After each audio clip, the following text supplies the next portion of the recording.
ناظرین آداب، کاروانی شعور کی آج کی قسط آپ کی خدمت میں پیش کرتے ہوئے آپ کا استقبال، آپ کا خیر مقدم۔ آپ جانتے ہیں کہ شعور ہی ایک ایسی حقیقت ہے جو انسان کی حقیقت کو دوسرے حیوانات کی حقیقت سے الگ کرتی ہے، متمیز کرتی ہے۔ اللہ نے انسان کو شعور دیا جس کے استعمال سے، جس سے استفادہ کر کے وہ کبھی افلاطون ہو جاتا ہے، کبھی ارسطو ہو جاتا ہے اور کبھی ایک عام آدمی رہ جاتا ہے۔ یہی شعور اس کو ادیب بناتا ہے، اس کو عالم بناتا ہے، اس کو علم شناس بناتا ہے، اس کو شاعر بناتا ہے۔ آپ جانتے ہیں کہ کاروانی شعور کی ہر قسم میں ہم ایک مہمان سے آپ کی ملاقات کراتے ہیں۔ آج کی اس محفل کے لیے، آج کی اس قسط کے لیے ہم نے جس آدمی کو انتخاب کیا ہے، منتخب کیا ہے، ان کا تعلق بیک وقت اردو سے تو خیر ہے ہی، شعر و ادب سے تو خیر ہے ہی، لیکن اردو کے جو گہوارے رہے ہیں، جیسے اودھ ہے جس میں امروہہ بھی آتا ہے، جس میں فیض آباد بھی آتا ہے، لکھنؤ بھی آتا ہے، اور ادھر پنجاب کے کچھ ایریاز ایسے ہیں، پنجاب کے کچھ ایسے علاقے ہیں جنہوں نے نہ صرف اردو کی آبیاری کی ہے بلکہ بعض لوگوں کو پنجابی اور اردو اور پنجاب میں اردو کو دیکھ کے یہ محسوس ہوا کہ نہیں، اردو اگر کہیں سے نکلی ہے تو پنجاب سے نکلی ہے، پنجابی سے نکلی ہے۔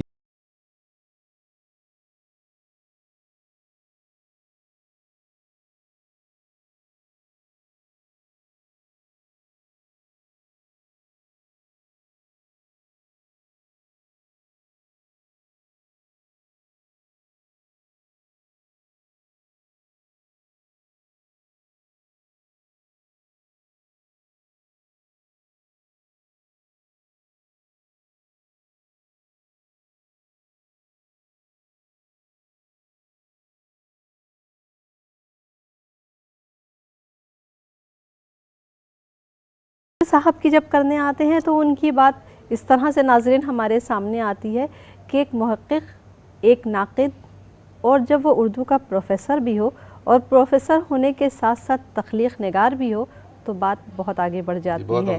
اور اس بات کو ہی آگے بڑھاتے ہوئے ناشر صاحب سے ہم یہ پوچھنا چاہیں گے کہ امروہہ سے پنجاب تک کا سفر انہوں نے کیسے اور کیوں کیا؟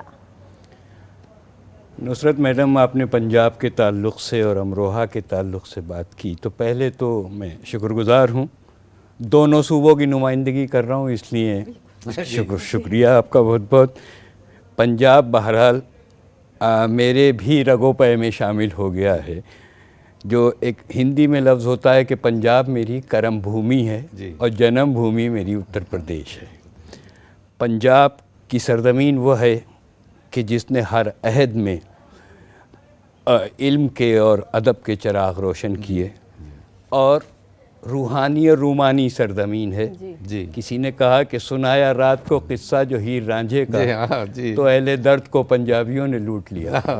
سونی مہوال ہے، سونی مہوال ہے، سسی پنو ہے، تو یہ عشق کی سرزمین ہے، بابا فرید کی سرزمین ہے، بابا گرو نانک صاحب کی سرزمین ہے، تو اور ہندوستان میں صوفیوں کی سرزمین۔ جی میں نے عرض کیا، بابا فرید، بلے شاہ، سلطان باہو، ایک سلسلہ ہے تصوف کا۔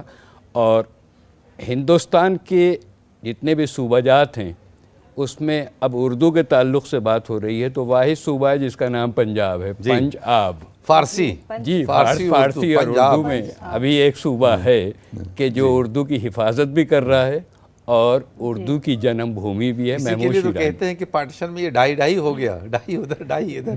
جی۔ اور رہا امروہہ سے، تو امروہہ میری جائے پیدائش ہے اور میرا یہ شرف ہے کہ میں حضرت شرف الدین شاہ ولایت کی اولاد ہوں جنہوں نے اس شہر کو بسایا۔ اور ابھی جیسے زما صاحب نے فرمایا کہ دبستانوں کا تعلق، تو ایک دبستان دہلی ہے اور ایک لکھنؤ ہے۔ مگر ایک بات ہے کہ جہاں تک امروہہ کا تعلق ہے، وہ باوجود مصحفی کی کوششوں کے، یہ زبان کا جو وہ ذائقہ ہے، زبان کی جو چاشنی ہے، زبان کا جس طرح سے استعمال ہوا، جس طرح سے زبان کو برتا گیا ہے، حالانکہ طنزیہ شاعری بھی وہاں ہوئی، غزل گوئی بھی ہوئی، سلام بھی کہے گئے، مرثیے بھی کہے گئے، لیکن وہ زبان جو ہے وہاں کی، وہ مصحفی والی زبان نہیں رہ پائی. نہیں ایسا نہیں ہے. دیکھیے پہلے تو زبان کے تعلق سے میں سر یہ عرض کروں جی جی کہ اردو کو پہلی بار بحیثیت زبان 1780 میں مصحفی نے ہی استعمال کیا. اس سے پہلے اردو نہیں تھی. تو یہ بھی امروہہ کو کریڈٹ یہ امروہہ کو کریڈٹ جاتا ہے. اس میں کوئی اس زبان کا نام بھی امروہہ نے رکھا ہے. اس میں کوئی شک نہیں. اب جہاں تک مصحفی کا تعلق ہے، مصحفی کی زبان، اور مصحفی نے دہلی اور لکھنؤ دونوں دبستانوں میں اپنے شاگرد پیدا کیے. ہاں بہت شاگرد. میر ضمیر میر خلیق ادھر ہیں. جی جی. اور امروہہ نے میر تقی میر شہنشاہ غزل ہے لیکن میر سعادت کے شاگرد ہیں. جی جی. تو امروہہ نے دونوں دبستانوں کو زبان سکھائی ہے. تو ہمیں اس بات پہ ناز ہے لیکن کبھی فخر نہیں کیا. نہیں وہ اپنی جگہ نہیں، وہ تو ہے واقعی قابل فخر بھی ہے اور قابل اطاعت بھی، قابل پیروی بھی، اس کی تقلید ہونا چاہیے. لیکن ایک بات ہے کہ جس طرح سے زبان کے بارے میں جو مزاج وہ پیدا کرنا چاہتے تھے کہ یہ بالکل، حالانکہ مصحفی نے اتنا کہا کہ کسی ایک دیوان میں، کسی ایک کتاب میں، کسی ایک دبستان میں ان کو پورے طور پہ دیکھا نہیں جا سکتا. مگر اس کے باوجود امروہہ نے زبان کی امانتی، یعنی امانت داری، اس کی امانتوں کو جس طرح سے سنبھالے رکھا، سینے سے لگائے رکھا، یہ کچھ ایسا ہے کہ جو میرے خیال میں دوسرے علاقوں کے لوگ، کیونکہ امروہہ بہت بڑی بستی نہیں ہے، مگر اس چھوٹی سی بستی نے ایک بہت بڑے انقلاب کو، ایک بہت بڑی دنیا کو اپنے اندر سمو کے رکھا. دیکھیے بات یہ کہ لکھنؤ دبستان اور دلی کے دبستان میں کہیں نہ کہیں بادشاہوں کا اور نوابوں کی سرپرستی تھی. امروہہ کو کوئی سرپرستی نہیں ملی، اور اسی وجہ سے امروہہ نے قصیدے بھی نہیں کہے کسی کے. یہ امروہہ کی اپنی ایک شناخت ہے. محمد حسین آزاد نے الزام بھی لگایا کہ مصحفی پہ امروہہ پن ہے. تو امروہہ پن ہی یہ ہے کہ وہ کسی کو خاطر میں نہیں لاتے، وہ کسی نوابوں میں نہیں پلے.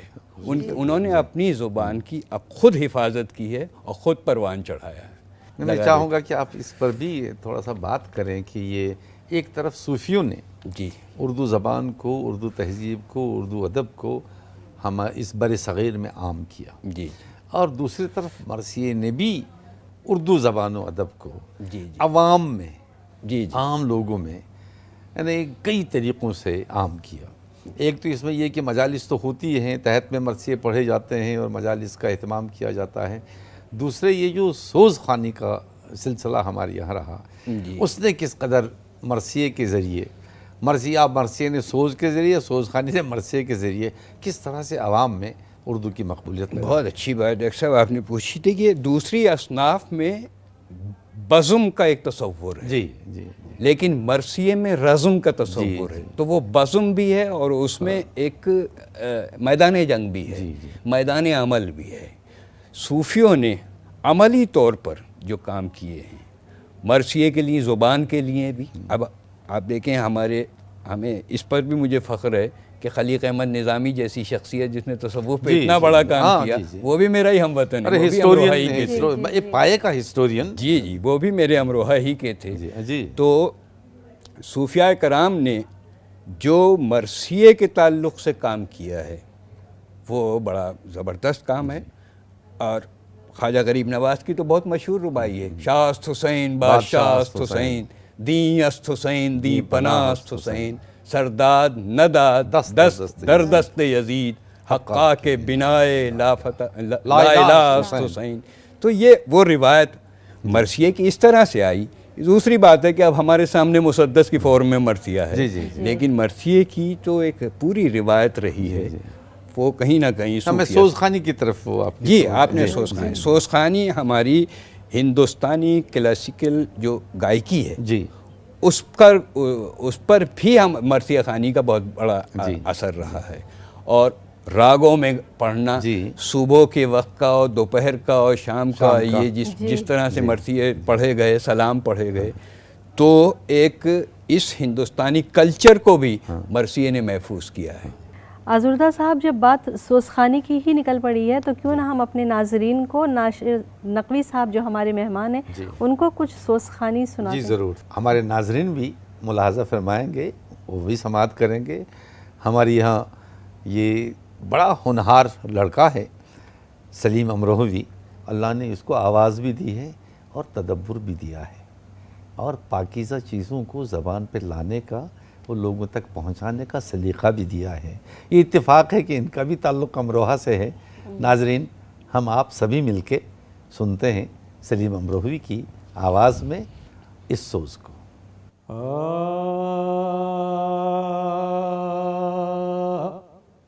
جب پریشان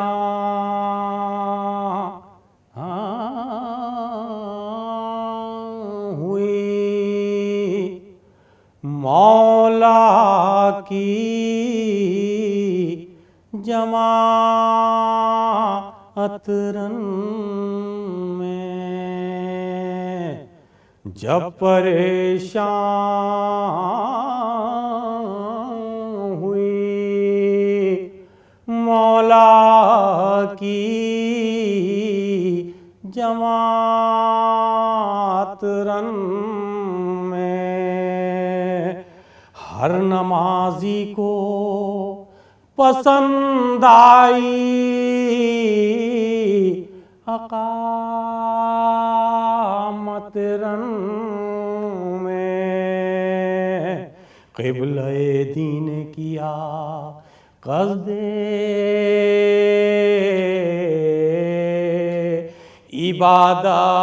عبادات رن میں،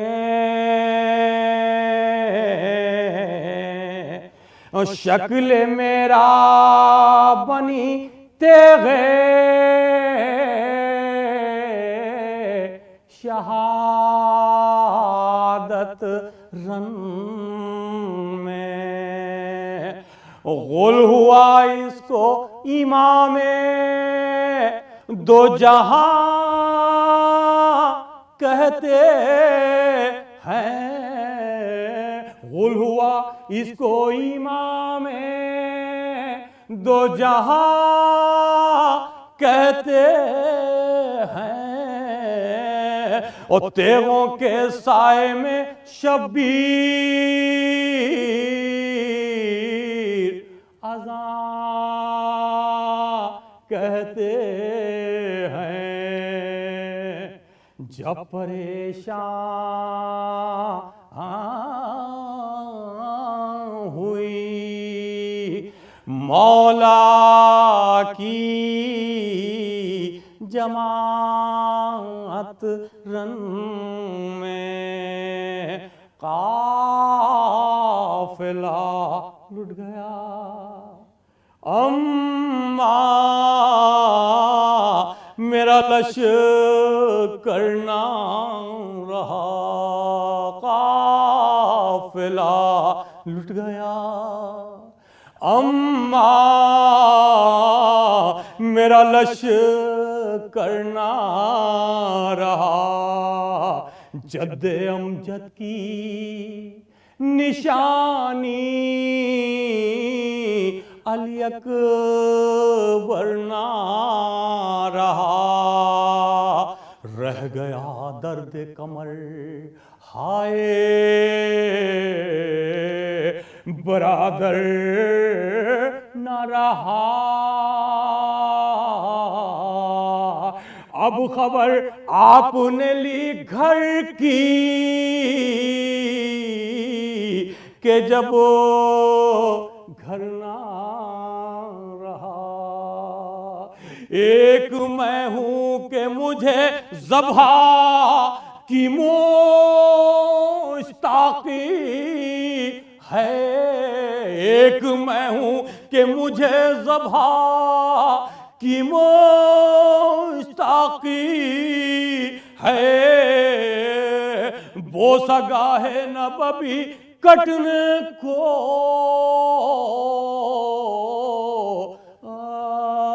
اب باقی ہے۔ ناصر صاحب، ہاں، ابھی کیسا لگا آپ کو؟ کیسا لگا آپ کو یہ سلیم سوز کی اپنی ہی ایک کیفیت ہے، وہ خود ہی پرسوز ہوتا ہے اور اس کی اپنی بہت ہی عمدہ، بہت ایک عمدہ۔ کیفیت تو پھر کیوں نہ آپ سے یہ پوچھ لیں کہ سوز خوانی اور تحت اللفظ خوانی میں کیا فرق ہے؟ کیونکہ آپ اکثر بیشتر مرثیے کی مجالس کا ایک تعلق ہے، ایک تو یہ جو گائکی میں یہ سوز ہوتا ہے، اور برسر ممبر جو شاعر خود پڑھتا ہے جی وہ تحت اللفظ خوانی تھی. میر ضمیر نے اس کو شروع کیا، وہ سلسلہ میر انیس کے خاندان تک، اور وہ آج تک ہے. تو اس کے پڑھنے کا ایک اپنا ایک طریقہ ہے. تو میں نے جو مرثیہ کہا، تو میں پھر اپنی خواہش ہم ادھوری کیوں رکھیں؟ جی میں حاضر آپ بھی کرتا ہوں. تحت میں اپنا کچھ جی میں حاضر کرتا ہوں، اور کیونکہ مرثیے پہ گفتگو ہو رہی ہے تو مرثیے ہی کو موضوع بنا کر میں نے جو مرثیہ کہا اسی کو تحت اللفظ میں پیش کرتا ہوں بہت اچھا. کہ جانے جانانے محبت تذکرہ شبیر کا، جانے جانانے محبت، جانے جانانے محبت تذکرہ شبیر کا، جان ہے افکار کی ہر تجزیہ شبیر کا، جانثاروں کی کہانی حوصلہ شبیر کا، جانے اصناف سخن ہے مرثیہ شبیر کا، میرو غالب ناخدایان سخن کی جان ہے، مرثیہ وہ فن ہے جس پر شاعری قربان. واہ واہ، کیا ناخدا یعنی سخن، واہ کیا بات ہے. مرثیہ ردب اللسان فطرت انسان ہے، ذہن اور جذبات کی زینت ہے، عز و شان ہے، اشرف المخلوق کے احساس کی پہچان ہے، یعنی یہ سرچشمہ افکار کا میدان ہے، آنسوؤں کے روپ میں جذبوں کی دولت دے گیا، آنسوؤں کے روپ میں جذبوں کی دولت دے گیا، نسل انسانی کو جینے کی روایت دے گیا. بہت اچھے، بہت اچھے. اور ایک بند اور سن لیجئے اس تعلق کہ گھپ اندھیروں کے لیے ہے مرثیہ نور سحر. حضرت صاحب آپ کی نظر، گھپ اندھیروں کے لیے ہے مرثیہ نور سحر، ہر زمانے کی جہالت میں چراغوں کا سفر، واہ آنسوؤں کی شاعری کرتی ہوئی ایک ایک نظر، مرثیہ کہنے زمیں پر آئے تھے خود بالبشر، لہجہ اظہار بن کر نور افشاں ہو گیا، جس جگہ بھی مرثیہ ابھرا چراغاں ہو گیا. تو یہ تحت اللفظ خوانی ہے. اور پھر اسی مرثیے کی بات اگر آگے بڑھائیں تو یہ تشنگی 1974 میں آپ کی کتاب آئی تھی، جی اور اس کے بعد سے اردو مرثیے کا سفر تک، جی اور پھر جیسا کہ اب موضوعاتی مرثیے تک ہم پہنچ چکے ہیں، تو اس میں کیا اتار چڑھاؤ آئے، اور ان موضوعاتی مرثیے کے بارے میں آپ کی کیا رائے ہے؟ بہت اچھا سوال ہے. دیکھیے انیس و دبیر کی وہ روایت جو منظرنامہ ہے، جو رزم نامہ ہے، جو ایک جنگ نامہ ہے، جو چلا رہا تھا، جی جب ہماری صدی میں وہ داخل ہوتا ہے مرثیہ، جی تو اس زمانے میں نہ میدان جنگ ہے، نہ تلواریں ہیں، نہ گھوڑا ہے، نہ اس طرح کی جنگیں ہیں. جنگ کا وہ سما ہی بدل گیا، وہ سما ہی تصور بدل گیا، اور پھر ایک علم کا سلسلہ شروع ہوتا ہے. آپ ہی کے لفظوں کو دہراتے ہوئے ایک سوال کرنا چاہوں گی. شعور کی بیداری، جی آپ پروفیسر ہیں، محقق ہیں، ناقد ہیں، آج کی نوجوان نسل کو شعور کی بیداری تک لے جانے کے لیے، ان مرثیوں کے شعور کی بیداری تک لے جانے کے لیے آپ کیا کر رہے ہیں؟ نصرت بہن، بات یہ ہے کہ آج جس عہد میں ہم جی رہے ہیں اس میں رشتے ٹوٹ رہے ہیں. جی بے شک. صرف مرثیہ ایک واحد صنف ہے جو رشتوں کی صنف ہے. اس سے ہم بچوں کو جوڑ سکتے ہیں، شعور کو جوڑ سکتے ہیں، انہیں زبان سکھا سکتے ہیں. بیٹی کیا ہے، بہن کیا ہے، ماں کیا ہے، ان تمام رشتوں، بھائی کیا ہے، اور ان رشتوں کے تقاضے کیا ہیں. رشتوں کی صنف اگر کوئی ہے تو مرثیہ ہے. تو آج کے دور میں آج کے ذہن کو شعور دینے کے لیے مرثیہ ہمارا بہت معاون یہ ہماری صنف ہے، اور اس کو فروغ دینا بہت ضروری ہے. اور جو اس دور میں حفظ مراتب پہ شب خون پڑا ہے، بے شک بے شک، مرثیے کی وجہ سے وہ بالکل پھر بالکل اس کا ریوائول ہو سکتا ہے. یہ بہت بڑا کام کرے گا مرثیہ، اور ہو رہا ہے. اور دوسری ایک بات ایک اور ہے کہ مرثیے کی جو مجالس ہو رہی ہیں، دیکھیے مشاعروں میں تو ہلڑ بازی بھی ہوتی ہے، لیکن جو مرثیے کی بزم ہوتی ہے اسے مجلس کہتے ہیں. اس میں سنجیدگی، اسے علم مجلسی کے تعلق سے دیکھیے، وہاں ایک مجلسی تعلق دیا جاتا ہے، وہاں بیٹھنے کی، اٹھنے کی تہذیب، ایک روایت، بزرگ کہاں بیٹھا ہے، جوان کہاں بیٹھا ہے، وہ درس تہذیب بھی ہے وہ اپنے اندر. کیونکہ کربلا دشت نہیں مدرسہ عالی ہے. تو یہ ایک پورا ایک انسٹیٹیوشن ہے. کربلا درسگاہ ہے، درسگاہ ہے. میری ایک بیت ہے، عملی زیست کی مہکی ہوئی ہریالی ہے، کربلا دشت نہیں مدرسہ عالی ہے. تو ہمیں کربلا کے وہ مدرسہ جو مزاج ہے اس کو فروغ دینا ضروری ہوگا. بہت اچھے. اور آزردہ صاحب، اور ایک بات ان کے بارے میں نے یہ بھی سنی ہے کہ انہوں نے پنجابی زبان گرمکھی میں کلیات فیض کا پورا ترجمہ کیا ہے جی اور اس کے علاوہ پنجاب اسٹیٹ ایوارڈ بھی حاصل کیا ہے. آپ مختلف شخصیتوں سے بھی ملتے رہے ہیں, جی مختلف مجالس میں بھی شخصیتیں رہی ہیں آپ کے ساتھ, تو کن شخصیات سے آپ متاثر رہے ہیں؟ زبردست مشاعرے بھی کنڈکٹ کیے ہیں جی, اور پھر ڈائریکٹر بھی ہیں ابھی آپ. جی میں صوفی سینٹر سے جڑا ہوا ہوں. دیکھیے مجھے پنجاب میں جہاں جتنا مجھے پنجاب سے عشق ہے, پنجاب والوں کو مجھ سے عشق ہے. میں اس میں بہت مجھے فخر حاصل ہے کہ میں بڑی روحانی سرزمین پر بابا فرید کی وہ روایت جو گرو نانک صاحب نے لی اور پھر گرو ارجن دیو صاحب نے لی اور پھر گرو تیغ بہادر سے گرو گوبند سنگھ صاحب تک آئی. پنجاب والے بھی ایکچولی پنجاب بھی شہادتوں سے گزرا ہے. گرو تیغ بہادر صاحب کی شہادت, جی جی جی, اور پھر گرو گوبند سنگھ صاحب کے بچوں کی شہادت. تو پنجاب والے شہادت کی حقیقت سے واقف ہیں. جو فتح گڑھ صاحب میں شہادتیں ہوئی تھیں اور صرف مرثیہ, اب کربلا تک ہی نہیں ہے. آپ سے میں یہ بھی عرض کروں کہ جوگی اللہ یار خاں پنجاب کا ایک بہت بڑا شاعر تھا, اور یہ اتفاق سے 2015 میں ہم گفتگو کر رہے ہیں تو 1915 میں ان کا ایک مرثیہ آیا تھا شہیدان وفا, وہ انہی گرو صاحب کے بچوں پہ مرثیہ ہے. تو اور پھر ان قربانیوں میں, ان شہادتوں میں جو ہیومن ایلیمنٹ ہے, انسانیت رہے گا نا, انسانیت کا جو پیغام ہے بنیادی طور پر, وہ تو ہے. اور یہ جو محمد و آل محمد کا کردار ہے, گرو نانک صاحب نے بھی اس کو پسند کیا اور اپنے یہاں ذکر کیا ہے, قربانی میں بھی ذکر ہے. تو یہ جو خلوص اور محبت اور تعلق یہ پنجاب میں ہے. پنجاب ٹوٹ کے چاہتا ہے. پنجاب کے جیون کا رہسیہ ہی یہ ہے کہ کوئی رہسیہ نہیں ہے. نصرت صاحبہ میں آپ سے ایک بات عرض کروں گا کہ ایک بار ہم نے چاہا کہ ناصر نقوی پنجاب کو چھوڑ کے وہاں سے باہر آئیں. پوزیشنز تھی, کئی یونیورسٹیوں میں جگہیں تھیں پروفیسرز کی, کہا صاحب مجھے پنجاب ہی میں رہنے دیجیے. نہیں, پنجاب میرا مشن ہے, مجھے پنجاب ہی میں رہنے دیجیے. مجھے پنجاب میں انہوں نے ایک زیارت بھی دریافت کی. ہاں, وہ سامانہ. جی سامانہ. اور دیکھیے ایک ہم یہ کوشش بھی کر رہے ہیں کہ یہ جغرافیائی باؤنڈریز ہوتی ہیں, لیکن پنجاب ادھر بھی ہے, پنجاب ادھر بھی ہے. اور ادھر کے پنجابی جتھوں میں وہاں متھا ٹیکنے جاتے ہیں ننکانہ صاحب, اور وہاں کے لوگ خواجہ غریب نواز اور حضرت نظام الدین کے یہاں آتے ہیں. تو پنجاب دونوں ملکوں سے ایک زبان کے لیول پر ایک برج بنا رہا ہے. پھر ڈائی ہونے کے باوجود یہ 5 اور 5 10 ہو گیا ہے. جی نہیں, پنجاب ایک برج بناتا ہے, محبتوں کا برج بناتا ہے, اخلاقیات کا برج بناتا ہے. بہت عمدہ, بہت عمدہ, بہت عمدہ گفتگو رہی. آپ نے تو بے شمار کتابیں لکھی, صوفیزم پر بھی لکھی, مرثیے پر بھی لکھی, آپ پر آرٹیکلز چھپے, آپ کا کتاب نما میں نمبر چھپا. آپ مطمئن ہیں کہ آپ نے جو کام کیے اور آپ کو لوگوں نے جو ایک پہچان دی, کیا وہ واقعی اس جگہ تک پہنچ چکی ہے؟ دیکھیے کہ یہ کسی بھی قلمکار سے سوال آپ کریں تو وہ یہاں تک کام کر لیا مطمئن نہیں ہوتا. ابھی پتہ نہیں آنے والا لمحہ مجھ سے کیا لکھوا لے. ابھی تک جو میں نے کچھ لکھا ہے میں اس سے مطمئن ہوں. بہت اچھا. اور یہ اعزاز, یہ ایوارڈ, یہ جو کچھ ملتے ہیں یہ ہم لوگوں کو تحریک دیتے ہیں کہ اور بڑھیے. تو ایک کوشش ہے.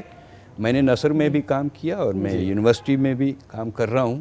مجھے خوشی ہے کہ جس جنریشن کی میں ہم لوگوں نے آزردہ صاحب جیسے لوگوں سے سیکھا, وہ ایک سلسلہ آگے بڑھے گا. وہ سلسلہ چین ہے, یہ تو ایک علم کی چین ہے. بالکل. ناصر صاحب, آپ سے گفتگو اور بھی بہت دور تک چل سکتی تھی, لیکن فی الحال ہمارا وقت یہ کہہ رہا ہے کہ آپ سے اپنی گفتگو ہم یہیں ختم کریں. آپ سے ایک بڑی اچھی ملاقات رہی اور انشاءاللہ موقع ملا تو پھر ہم آپ سے ملاقات کریں گے. اور ناظرین, ہماری ناصر نقوی صاحب سے ملاقات تو یہیں تک, لیکن آپ ہمارا ضرور انتظار کیجیے گا. ہم آپ کے پاس پھر حاضر ہوں گے اپنے کسی نئے مہمان کو لے کر. تب تک کے لیے خدا حافظ. خدا حافظ. خدا حافظ. فخر ملک اشرف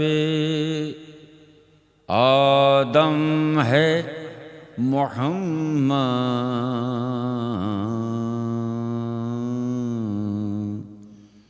فخر ملک و اشرف آدم ہے محمد,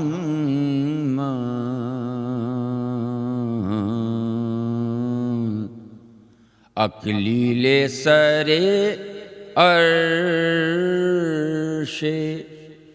معظم ہے محمد،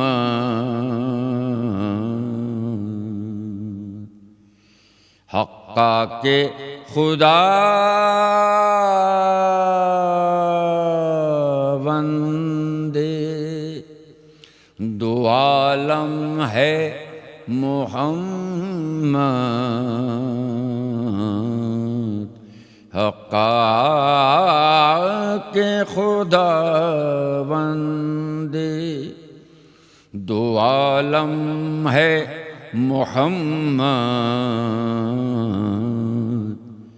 آخر ہے مگر سب سے مقدم ہے محمد، آخر ہے مگر سب سے مقدم ہے محمد، ایسا کوئی محرم نہیں اسرار عہد کا، حال اس سے ہے پوشیدہ ازل کا نہ ابد کا،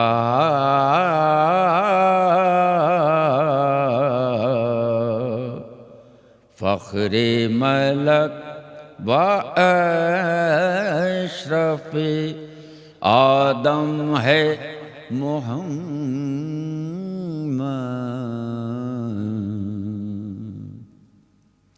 آدم ہے وجود شہ لولاک سے آدم،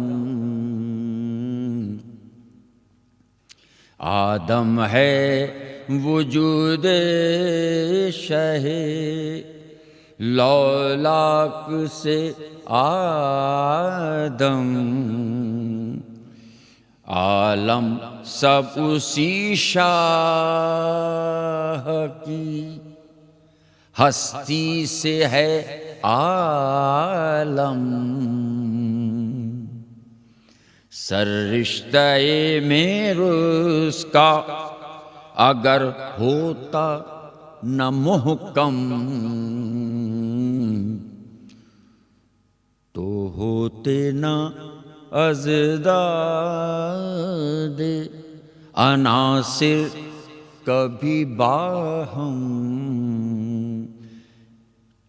کیا کیا کہوں کیا کیا ہیں عنایات محمد،